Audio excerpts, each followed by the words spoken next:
எல்லாருமே போலாம். எல்லாம் நீங்க இவர்கள் நேரா பேசியிருக்காங்க. போன்ல 100 பேர் பேசிட்டு இருக்காங்க. அண்ணன் டிடிவி இல்லன்னு சொன்னாரா? நயினார்ல நான் எப்பனாலும் போய் பாப்பேன்னு சொன்னாரே. சரிங்களா?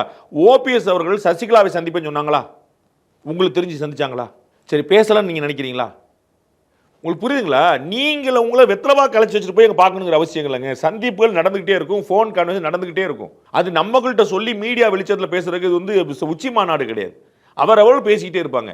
திரு டிடிவி தினகரனை பார்க்கறதுக்கு திரு அண்ணாமலையில் திரு நயினார் நான் போய் பார்ப்பேன்னாரு. அவர் பேசிட்டு தானே இருக்கிறாரு. உங்களுக்கு வைத்தறிச்சல் வேற தமிழ்நாட்டில் வேற யாரையுமே கேட்க முடியாது. நீங்க மாநில தலைவர், அவர் மாநில தலைவர். இதே மாதிரி ஒரே ஒரு ஆளை நீங்க இன்னொரு தலைவரை கேட்டுருங்க. வேற யாரையும் வேண்டாம். திருமாவளவன் கேட்டுருங்க. நீங்க தலைவரா ரவிக்குமார் தலைவராங்கன்னு கேளுங்க. நீங்க தலைவரா வன்னியர், நீங்க வேற யாரும் கிடையாது. கேட்டு பாருங்க. நீங்க காங்கிரஸ் கட்சிகளுக்கு செல்வ பெருந்தகை தலைவரா தங்கபால் தலைவரா நீங்க கேட்டுருங்க பார்ப்போம். எந்த ஊடகமாவது கேட்க முடியுமா? நான் உங்களுக்கு பலமுறை சொல்லியிருக்கேன். பிஜேபி ஏடிஎம்கே என்ன தமிழ்நாட்டு ஊடகங்களுக்கு ஒரு இலக்காரம். நம்ம என்னன்னாலும் பேசிக்கலாம். இந்த கேள்வியை தமிழ்நாட்டு ஊடகங்கள் இன்னும் ஒரு தலைவரை பார்த்துக்கிட்டு இன்னும் எந்த கட்சினாலும் வச்சுக்க. நீங்க டாக்டர் கிருஷ்ணன் தான் வச்சுக்கோங்க. ஜான் பண்ணி யாரோ ஒருத்தரை பார்த்து நீங்க கேட்கணும். எங்க நீங்க தலைவர் அவர் தலைவராங்க கேட்டு